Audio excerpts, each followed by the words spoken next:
राज्याचे मुख्यमंत्री देवेंद्र फडणवीस शिरतीर्थावर मनसे अध्यक्ष राज ठाकरे यांच्या भेटीसाठी दाखल झाले. सकाळी 9:30 वाजण्याच्या सुमारास मुख्यमंत्री फडणवीस राज ठाकरे यांच्या निवासस्थानी दाखल झाले. या भेटीची राजकीय वर्तुळात चर्चा रंगली. मुख्यमंत्री देवेंद्र फडणवीस आणि राज ठाकरे यांच्यात जवळपास तासभर चर्चा झाली. या भेटीबाबत अनेक तर्क लढवले जात आहेत. राज ठाकरे यांच्या भेटीबाबत मनसे नेते संदीप देशपांडे यांनी स्पष्ट भाष्य केले. काही दिवसांपूर्वी मनसे पदाधिकाऱ्यांच्या मेळाव्यात राज ठाकरेंनी निवडणुकीच्या मुद्द्यांवर बोलताना ईव्हीएमवर आक्षेप घेतला होता. यानंतर भाजप नेत्यांकडूनही त्याला जोरदार प्रत्युत्तर देण्यात आलं होतं.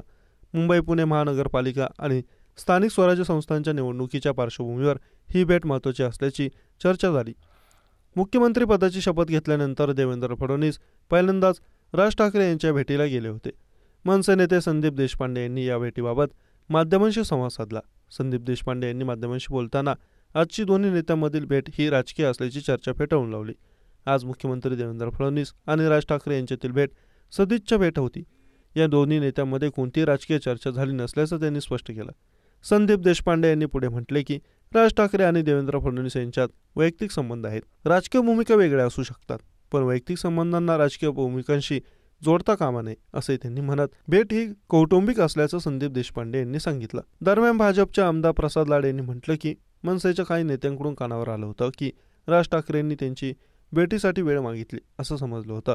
त्यांच्या राजकीय दृष्टीपलीकडे एक चांगलं मैत्रीचं नातं आहे, त्यामुळे ते आता मैत्रीच्या नात्याने भेटले आहेत.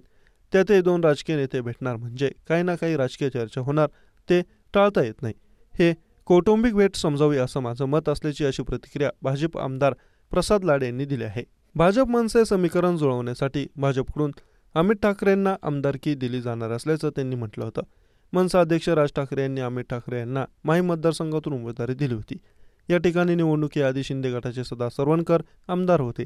अमित ठाकरेंसाठी ही जागा सोडावी अशी मागणी मनसेच्या काही नेत्यांकडून भाजपकडून करण्यात आली होती.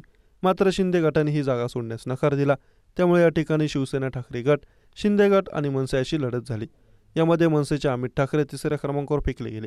या पराभवानंतर मनसे आणि भाजप शिंदे गटात अंतर असल्याची चर्चा सुरू झाली.